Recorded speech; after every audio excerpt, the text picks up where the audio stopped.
3월 4일 3월 첫째 주 연합구역 예배를 시작합니다. 다 같이 사도신경으로 신앙 고백합니다. 나는 전능하신 아버지 하나님, 천지의 창조주를 믿습니다. 나는 그의 유일하신 아들 우리 주 예수 그리스도를 믿습니다. 그는 성령으로 잉태되어 동정녀 마리아에게서 나시고 본디오 빌라도에게 고난을 받아 십자가에 못 박혀 죽으시고 장사된 지 사흘 만에 죽은 자 가운데서 다시 살아나셨으며 하늘에 오르시어 전능하신 아버지 하나님 우편에 앉아 계시다가 거기로부터 살아있는 자와 죽은 자를 심판하러 오십니다. 나는 성령을 믿으며 거룩한 공교회와 성도의 교제와 죄를 용서받는 것과 몸의 부활과 영생을 믿습니다. 아멘. 찬송가 447장 이 세상 끝날까지 찬송가 447장을 부릅니다.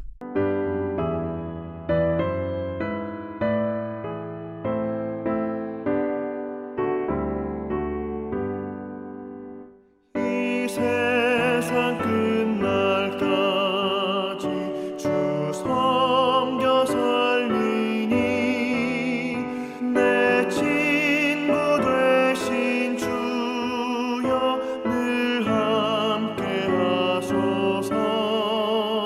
주 나와 함께 하면 전쟁도 겁없고 주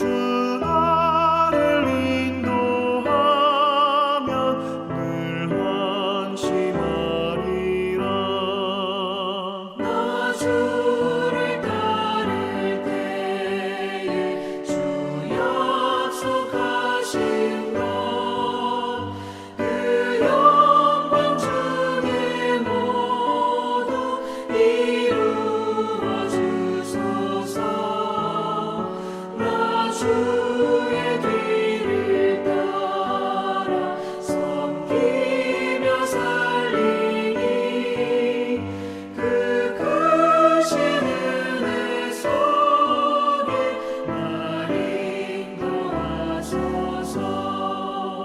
이 세상 온갖 시험 내 맘을 흔들고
이 시간 우리에게 주시는 하나님 말씀은 신약성경 디도서 3장 3절로 8절입니다.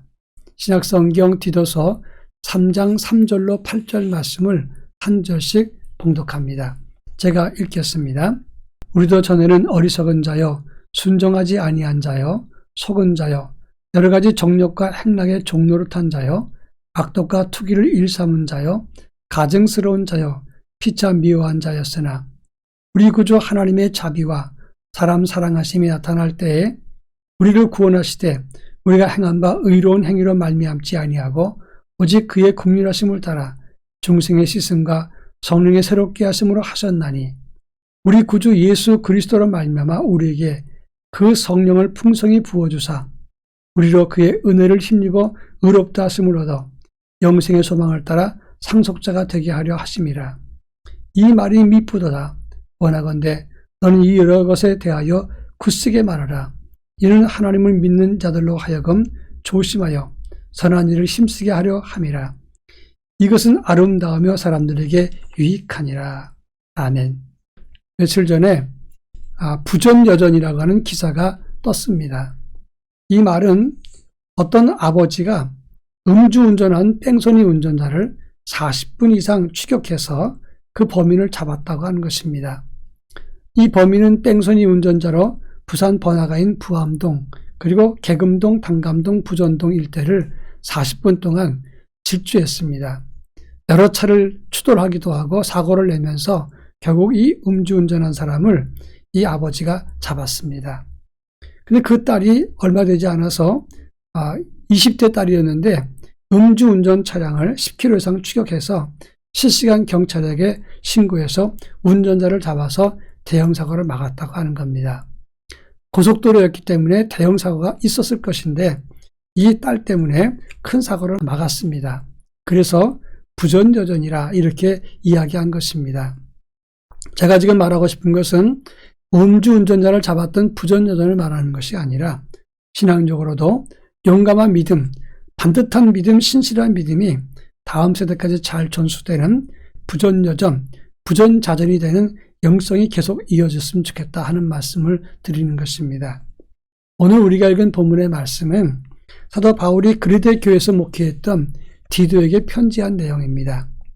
그리데 교회는 사도행전 2장 성령 강림 때 그리데 사람 여러 사람이 왔다가 은혜를 체험하고 고향에 돌아가서 교회를 세운 것이 그 기원입니다. 디도가 이곳에서 목회했을 때 그곳 교회는 거짓 선생들과 율법주의자들, 그리고 영지주의 이단들, 육신을 따르는 쾌락주의자들, 그리고 황제 숭배를 거절했을 때 핍박하는 사람들이 있었습니다. 늘 어느 시대든 교회는 처한 환경이 비슷합니다. 그 당시 디도의 교회의 상황이 오늘 코로나 상황에 있는 우리 한국교회와 비슷하다고 하는 것입니다. 이런 상황 속에서 바울은 디도에게 무엇을 이야기했는가? 또 우리는 어떤 자세의 믿음을 계속해서 다음 세대에 이어져야 되는가? 이런 문제를 오늘 본문을 중심으로 함께 살펴보자 하는 것입니다. 첫째는 일하는 제자는 먼저 하나님의 은혜로 그의 국률하심을 따라서 우리가 선택됐다는 그런 확신과 믿음을 가지고 살아야 된다고 하는 것입니다. 오늘 5절에 보면 우리는 주님이 우리를 구원하시되 우리의 행한 바 의로운 행위로 우리를 구원한 것이 아니라 하나님의 긍휼을 따라 우리가 구원됐다고 강조했다고 하는 점입니다. 우리는 어떤 인생입니까? 하나님의 은혜로 구원받은 것입니다. 3절에 보면 우리 인생은 어리석고 순종치 않고 속은 자고 정욕과 행락에 종로된 자고 악독과 투기를 일삼는 자고 가증스럽고 피차 미워하는 사람이었다. 이 9가지 죄목을 열거하고 있습니다. 한마디로 말하면 우리 인생은 우리의 의로움으로 구원받을 수 없는 악한 존재라는 것을 강조하고 있는 겁니다. 근자의 어린아이들 아동학대가 대단히 심각합니다. 며칠 전 뉴스를 봤더니 이 유치원에서 이 쿠션을 가지고 아이들을 때립니다. 그러니까 한 방 칠 때마다 아이가 저만큼씩 떨어나가는데 어떤 아이는 울면서 밥을 먹고 우울하게 주눅 들어서 구겨져 있었습니다. 그런데 이 아이는 부모에게 말할 수도 없습니다. 부모는 다 직장 갔기 때문에 이 아이는 부모가 돌아올 때까지는 선생님만 바라볼 수밖에 없습니다. 저는 그것을 보면서 너무너무 눈물 날 정도로 그 아이가 불쌍했습니다. 지난 2018년 아동학대 현황은 2020년 작년에 발표했는데 신고 의무자에 대한 아동학대가 33,532건, 비신고 의무자에 의한 아동학대가 24,381건, 모두 57,913건이었다. 이렇게 말하고 있습니다. 이것은 발견될 때의 이야기입니다. 그러면 발견되지 않게 진행됐던 것이 얼마나 많을까? 그러면 이 많은 아동학대를 당했던 아이들은 앞으로 어떻게 될까? 너무 염려스러웠습니다. 그러면서 동시에 인간이 얼마나 악하면 자기가 낳은 자녀들에게도 이렇게 파괴된 인성을 가지고 대하는가, 폭력을 행사하는가 생각을 했습니다. 그렇습니다. 인간은 구원받을 수 없는 악한 존재입니다. 에베소 2장 3절로 4절에 보면 우리는 육체의 욕심을 따라 육체와 마음이 원하는 것을 하여 다른 이들과 같이 본질상 진노의 자녀였다 그랬습니다. 그러나 긍휼에 풍성하신 하나님이 우리를 사랑하신 그 큰 사랑으로 인하여 우리가 그리스도와 함께 살리셨다. 이렇게 말씀했습니다. 여러분, 우리는 구원받을 자격이 아무것도 없습니다. 그러나 바로 하나님의 은혜로 구원받게 됐다는 그 믿음, 이 복음의 빚진 자의 의식을 가지고 우리가 주의 일을 감당하고 믿음을 유지해야 된다고 하는 것입니다. 아주 오래전에 일본 오사카 이쿠노쿠라고 하는 노숙자 센터를 가본 적이 있었습니다. 3일 고가도로 청계천변과 비슷한 곳이었습니다. 거기 노숙자 센터가 있었는데 그곳에 들어가자마자 악취가 났습니다. 제가 그날 설교를 했고 설교 끝난 다음에 이제 배식을 하고 밥을 먹는데 그때 저희들도 함께 밥을 먹었습니다. 근데 음식에서 무슨 노숙자 냄새 같은 것이 나는 것 같아서 참 힘들었습니다. 그런데 양복을 말쑥하게 입은 사람들이 몇 명이 배식을 하면서 환한 미소를 띠고 있는 겁니다. 누군가 물었더니 이 사람들은 바로 여기에서 노숙생활했던 사람들이라고 합니다. 처음에는 밥을 얻어먹기 위해서 이곳에 왔다가 그 다음엔 예수를 믿고 난 다음에 뭔가 해야 되겠다 봉사하다가 그 다음엔 스스로 자립하고 직장을 얻어서 정상생활로 돌아가면서 이곳에 돌아와서 이곳에 있는 사람들에게 용기와 희망을 주기 위해서 자원봉사한다고 하는 겁니다. 저는 그때 마음에 감동을 했습니다. 이들이 자기를 도와줬던 그 구원의 감격을 가지고 누군가에게 믿음을 가지고 섬기고 있구나 생각을 했습니다. 그렇습니다. 이런 믿음이 우리를 지탱하게 되는 것이고 이런 믿음의 복음의 빚진 자 의식이 끝까지 우리가 가져야 될 믿음의 원리라고 하는 것입니다. 그런가 하면 오늘 6절과 7절에 보면 우리에게 성령을 풍성히 부어주사 은혜 감격하고 그를 힘입어라고 말씀을 했습니다. 두 가지를 말했는데 첫째는 성령을 풍성히 받았고 또 한 가지는 우리가 그의 은혜를 풍성히 받은 상속자라고 하는 것입니다. 여러분, 우리가 받은 은혜는 그냥 찔끔찔끔 받은 은혜가 아닙니다. 마치 폭포수처럼 장맛비처럼 우리는 하나님의 은혜를 많이 받은 사람입니다. 실수하고 넘어져도 그리고 또 범죄하고 추락해도 끝없이 기회 주시고 힘 주시는 하나님의 무한한 사랑을 받은 존재라고 하는 것입니다. 최근에 KBS 주말 드라마 삼강빌라라고 하는 그런 드라마가 있습니다. 어머니가 있고 그리고 세 남매가 있습니다. 그런데 이 세 남매는 다 입양되었거나 그냥 가져다 키운 그런 자녀들입니다. 엄마가 낳은 자녀가 아닙니다. 거기에는 또 노숙하다가 함께 살게 된 삼촌이라는 분이 있고 또 이 어머니의 여동생 이모가 한 가족의 주인입니다. 그런데 자녀들이 실수하거나 어려운 일을 만나거나 실패하고 고단한 일을 만나게 되면 엄마는 아이들을 안아주면서 아이고 내 새끼 힘들었구나 힘내 이러면서 자녀를 위로하고 격려하고 용기를 줍니다. 자연적으로 그 삼강빌라는 상처받은 사람 힘든 사람들이 모여서 점점 모여들어서 늘어납니다. 그리고 치료받고 용기와 문제 해결을 받고 사랑을 찾아간다. 그런 아주 푸근한 이야기입니다. 그렇습니다. 넘치는 사랑을 받게 되면 성격도 인생도 자신감 생기는 것이고 풍성해진다고 하는 겁니다. 우리가 하나님의 은혜를 풍성히 많이 받았으면 우리는 그 은혜에 어울리는 풍성한 믿음이 되어야 된다고 하는 겁니다. 복음의 빚진 자답게 우리가 하나님의 은혜로 구원받은 그 믿음을 갖고 풍성한 은혜를 받았기 때문에 우리도 풍성한 믿음으로 다른 사람에게 풍성함을 줄 수 있어야 된다 하는 겁니다. 아무리 힘들어도 낙심하지 마십시오. 절망하지 마십시오. 우리가 받은 은혜는 큰 은혜고 풍성한 은혜고 값없이 주신 하나님의 은혜를 받은 것이기 때문에 우리는 어떤 일을 만나든지 자신감 그리고 충성스럽고 넉넉한 믿음으로 살아야 한다고 하는 것입니다. 마지막으로 8절에 보면 우리를 선한 일을 하기 위해서 우리를 세웠다라고 말하고 있습니다. 여러분, 하나님 우리를 세우신 것은 하나님의 선한 일을 하게 하기 위해서 우리를 부르신 것입니다. 그럼 여기서 말하는 선한 일이 무엇입니까? 하나님과 교제하는 일이고 유익하고 좋은 본이 되는 일을 의미하는 것입니다. 이 세상에는 불의하고 간사하고 남에게 고통을 주고 저주받는 일을 하는 사람이 많습니다. 그리고 그 결과는 심판입니다. 그런데 하나님은 우리에게 하나님의 선한 일을 하게끔 했고 보람되고 상받고 존중하고 가치 있는 일을 하게 하시니까 얼마나 감사한 일입니까? 여러분, 그런 의미에서 우리는 하나님의 선한 일에 주인공으로 부르심 받았다는 자부심을 가질 수 있어야 한다고 하는 것입니다. 찬송가 508장 우리가 지금은 나그네 되어도 이런 찬송이 있습니다. 그 찬송을 지으신 분은 엘라이저 캐슬의 찬송인데 이분은 본래 의사입니다. 그런데 병을 치료하다가도 계속해서 예수님만 증거합니다. 그러니까 아내 되신 분이 돈 버는 것보다 전도하는 것이 좋습니까? 그럼요, 좋습니다. 그러면서 치료할 때 나는 사람의 몸만 치료하지만 그러나 하나님의 말씀, 예수의 복음은 사람의 영육을 다 구원하지 않습니까? 이 얼마나 소중한 일입니까? 이 일은 주에게 부탁하신 일은 천사도 흠모하는 일입니다. 라고 얘기를 했습니다. 그 이야기 들었던 아내가 그 자리에서 곡을 작곡했습니다. 이분이 60세가 넘었을 때 이제 의사의 일을 버리고 목회를 하기 시작했습니다. 그 취임식 날 취임사 대신에 이 찬송가 508장을 불렀습니다. 그런데 얼마 되지 않아서 이 아내가 교통사고로 돌아가시게 되었습니다.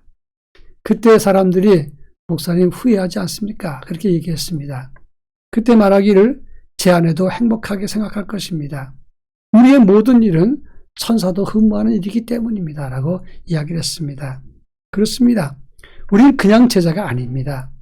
예수님께서 우리 위해서 희생의 값을 주시고 제자가 된 것이고 풍성한 은혜와 긍휼로 우리가 하나님의 자녀가 된 것이고 그리고 선한 일을 위해서 부름받은 사람들입니다. 바라기는 우리의 믿음, 이 어려운 코로나 상황 속에서도 믿음을 잘 지키고 그 믿음을 다음 세대에게 잘 전달해서 부전자전, 부전여전 잘 전달해서 다음 세대에 거룩한 믿음이 이어갈 수 있도록 이 너무나 소중하고 값지고 가치 있고 생기 있고 선한 일, 이 복음을 다음 세대에 알려줘서 우리 다음 세대가 더 신실한 믿음으로 든든히 설 수 있도록 힘써 주시기를 바랍니다. 이 모든 일을 위해서 함께 기도할 수 있기를 바랍니다. 기도합니다.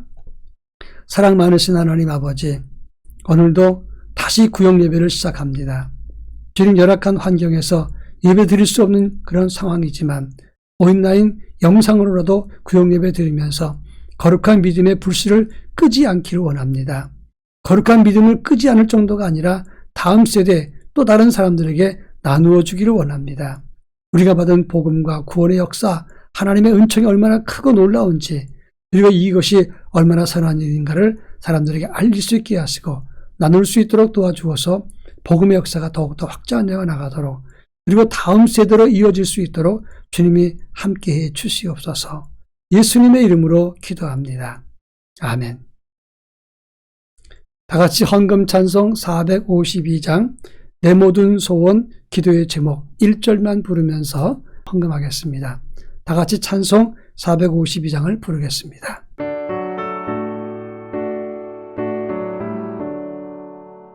내 모든 소원 기도의 제목 예수님 닮기 원함이라 예수님 형상 나에게 위해 세상에 모게 졌네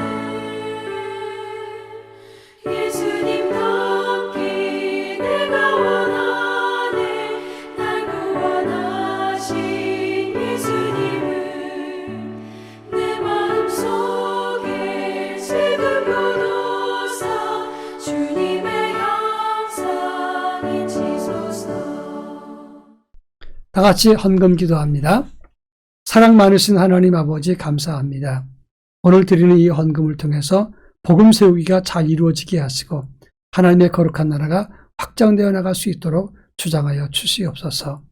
우리 믿음 날마다 갈수록 더욱더 견고하게 하시고 풍성한 믿음 되게 하옵시고 우리의 삶 자체도 하나님의 은혜로 당당하고 담대하고 풍성한 삶이 되게 하옵소서. 예수님의 이름으로 기도합니다. 아멘. 이제는 우리 주 예수 그리스도의 은혜와 하나님의 극진하신 사랑하심과 성령님의 감화감동 교통하심이 참 제자로서 주님의 십자가의 길이 얼마나 크고 놀라운 은혜인가를 기억하고 그 길 따라가기 원하는 사랑하는 성도들, 저들 가정과 삶 속에 그리고 우리 교회와 우리의 조국 대한민국 위에 이제로부터 영원토록 함께 하옵시기를 간절히 축원하옵나이다. 아멘.